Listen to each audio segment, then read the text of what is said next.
Hello everyone, we're going to get going on our read aloud of Mouse and the Motorcycle. So I'm going to go ahead and get the camera started so that you can see the book.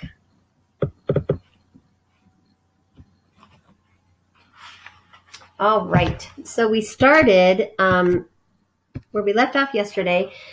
Ralph was riding the motorcycle around on the carpet and learning how to go faster and faster. And so now we're on to Chapter 5, Adventure in the Night. Okay. When Ralph had mastered riding the motorcycle on the threadbare carpet, he went bumping over the roses on the less worn parts under the dresser and the bedside table. That was fun, too. "Hey," whispered the boy, "come on out where I can see you." Hub-bub-bub-bub-bub-bub. Ralph shot out into the moonlight where he stopped, sitting jauntily on the motorcycle with one foot resting on the floor. Jauntily. He's kind of just, bopping back and forth, very happy and light, and like just a giddy, excited feeling. With one foot resting on the floor. "Say," he said, "how about letting me take her out in the hall? Just for a little spin to see how fast she'll go." "Promise you'll bring it back?" asked Keith. "Scout's honor," answered Ralph, who had picked up many expressions from children who had stayed in 215. "Okay, I'll tell you what," said Keith. "You can use it at night, and I'll use it in the daytime. I'll leave the door open an inch so you can get in. That way you can ride it up and down the hall at night." "Can I really?" This was more than Ralph had hoped for. "Where do you want me to park it when I come in?" he asked. "Someplace where the maid won't step on it," answered the boy. "That's easy. Under the bed. She practically never cleans under the bed." "Yes, I know," agreed Keith. "I looked. There are a lot of dust mice back there." "Please." Ralph was pained. "Oh, sorry," said the boy. "That's what my mother calls bunches of dusty fluff under the bed." "My mother doesn't," said Ralph. Now how about opening the door?" The boy put his hand on the doorknob. "You won't let anything happen to my motorcycle, will you?" he asked. "You know I wouldn't let anything happen to a beauty like this," said Ralph. "See that you don't, and don't stay out too late." The boy opened the door and permitted Ralph to putt out into the dim light of the hall. Ralph had a scary feeling he was on the threshold of adventure. What does threshold mean? It means he's right on the edge, just about ready to step into another world. He's on the threshold.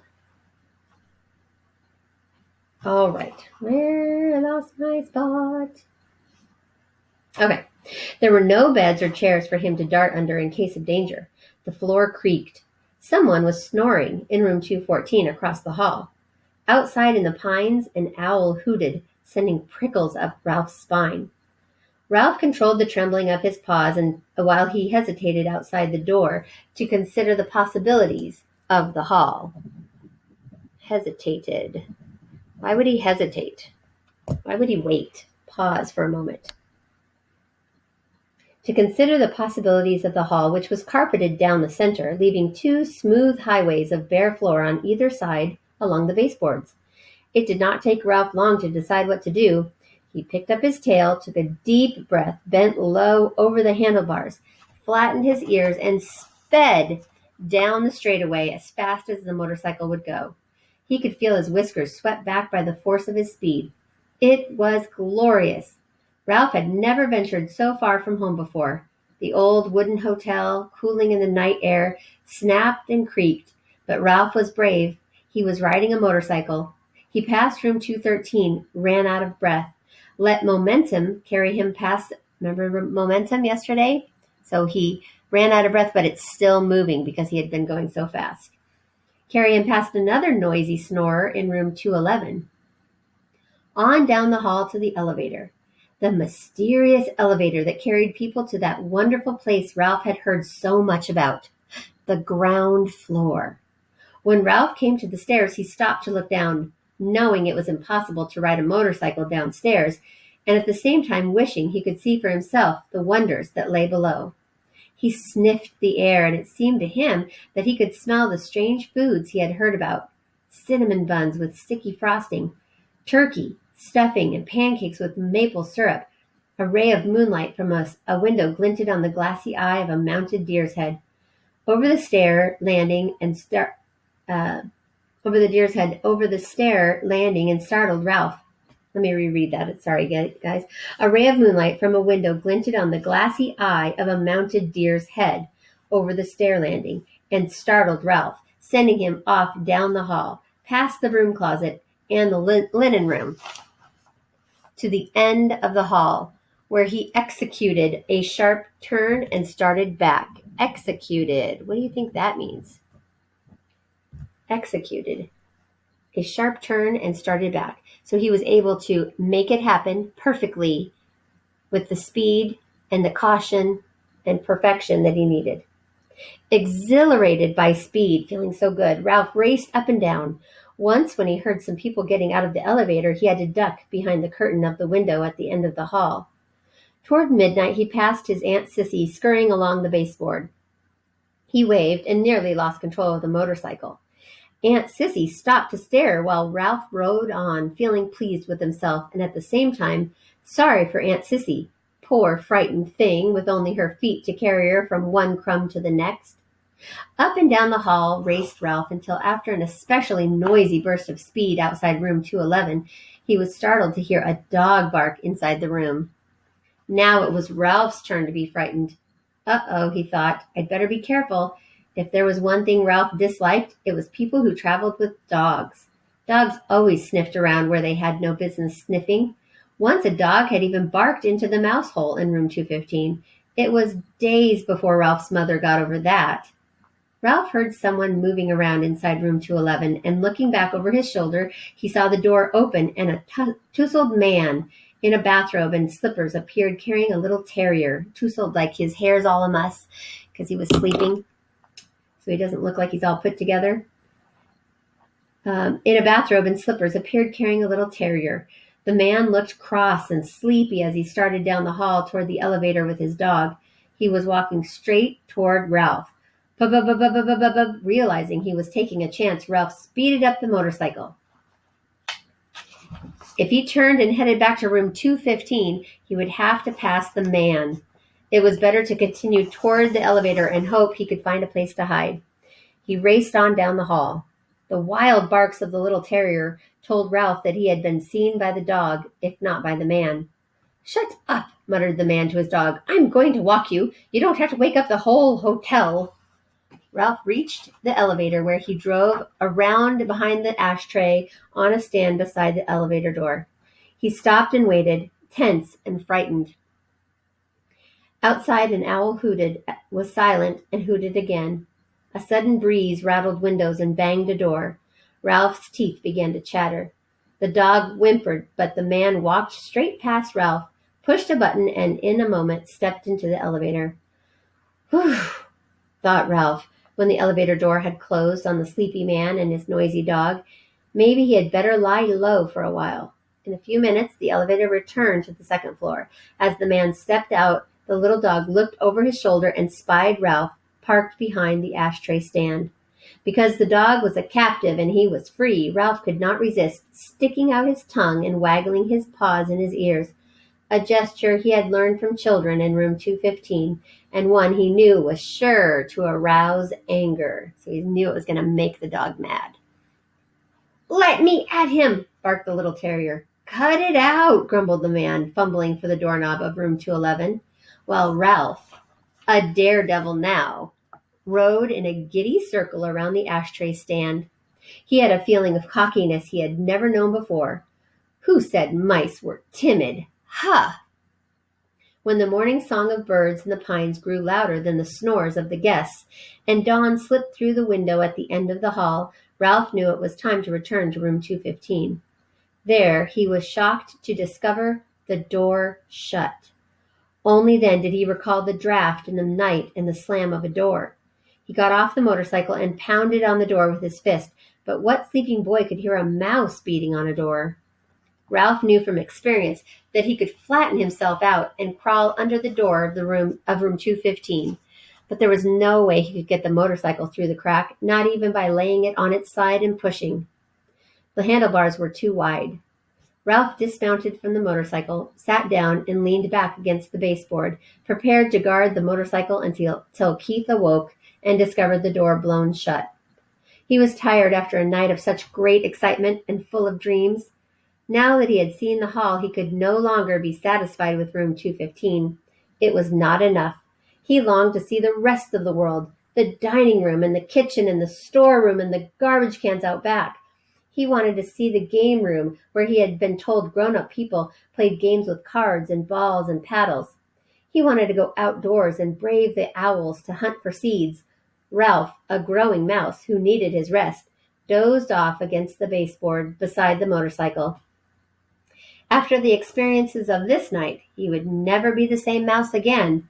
The next thing Ralph knew, Matt the bellboy was standing over him.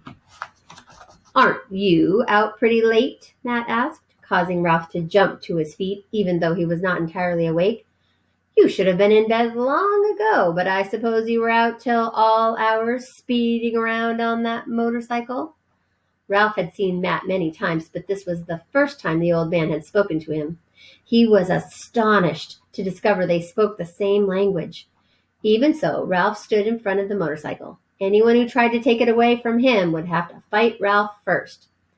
"Nice little machine you got there," remarked Matt. "Kinda wish I was young enough to ride one myself. Must be fun speeding along making all that noise." Ralph realized that Matt was a friend. "Say," he began, "how about helping a fellow out?" "Sure," agreed Matt. "What can I do for you?" "Open that door a crack, just enough so I can ride through. I promised the boy I would park his motorcycle under the bed." "Good place," said Matt. "The maid never cleans there if she can help it." Very quietly he turned the knob and opened the door just enough for Ralph to ride through. Ralph bumped up over the edge of the carpet, swung out around the wastebasket and the bedside table, and was about to drive under the bed when "Eek!" screamed the boy's mother, who was standing in the doorway between 215 and 216 in her bathrobe with her hair up on rollers. "A mouse!" Ralph put on a burst of speed and shot under the bed. "Where?" asked the boy's father, coming in from room 215. "Under the bed." "I'll look, Mom," said the boy, jumping out of the bed. Keith's face appeared under the lifted edge of the bedspread where Ralph sat trembling on the motorcycle. The boy held out his hand and beckoned Ralph. So beckoned means he's calling him. He held out his hand kind of like this to be like, "Come on, come on." He beckoned him. Ralph understood. He dismounted and ran up the boy's arm inside the sleeve of his pajamas until he came to the crook of his elbow. There he waited, shivering, to see what would happen next. Down at the end of the sleeve, he could see the boy's fingers close around the motorcycle. Then he felt himself being lifted as the boy rose from his hands and knees. "It's just my motorcycle," Keith said. "Yes, that's it," agreed his mother. The door opened and the mouse rode in. The boy's father began to laugh. "You are still dreaming." "But I'm positive," insisted the boy's mother. "That you saw a mouse on a little red motorcycle?" finished the boy's father and laughed even harder. "You make it sound so ridiculous," objected the mother. "Well," the father snorted with laughter. "Well, perhaps I was dreaming," admitted the mother reluctantly. "But I know I saw a mouse. I'm positive, and I'm going to report it to the management. I knew the minute we moved into this spooky old place that it had mice." "Now I've done it," thought Ralph inside the pajama sleeve. Oh, now they'll have trouble. All right, so that is chapter 5. And we talked about a few words that we'll be covering in our reading question of the day. We talked about the word beckoned. So it means to motion, to call someone over. We talked about jauntily, like happy and bouncy and enjoy. We talked about threshold, where it's the point of the doorway where you're coming from one room to another is the threshold. Hesitated. Hesitated means to wait for a moment, to show caution. Executed also means to be able to make something happen with precision, with perfection, with ease and preciseness. So We will have a couple of those words be in our reading questions of the day. So make sure that you head over there after we finish the story now so that you can answer those quickly and easily. Let me come back to the screen here. All right, so I hope you enjoyed that. Ralph sounds like he had a really fun time riding up and down the hallway, and he was terrorizing that dog that was in that other room, and the man didn't even know that it was him. And how exciting that Matt already knows about the mice, and he's talking to them. That's very exciting. But do you think they're going to be able to fool Keith's mother about the mice? What do you think? She saw him ride right over, but everybody's convinced that she's being sleepy. She's got crazy dreams going on that she's not paying attention. So I wonder if that's going to work in the next chapter. All right, guys. Well, I'm going to head to our Envision lesson. So I will see you there, and make sure you head over to our Edmodo questions of the day for reading today so that you can get your answers while it's still fresh in your mind. All right, I'll see you in math.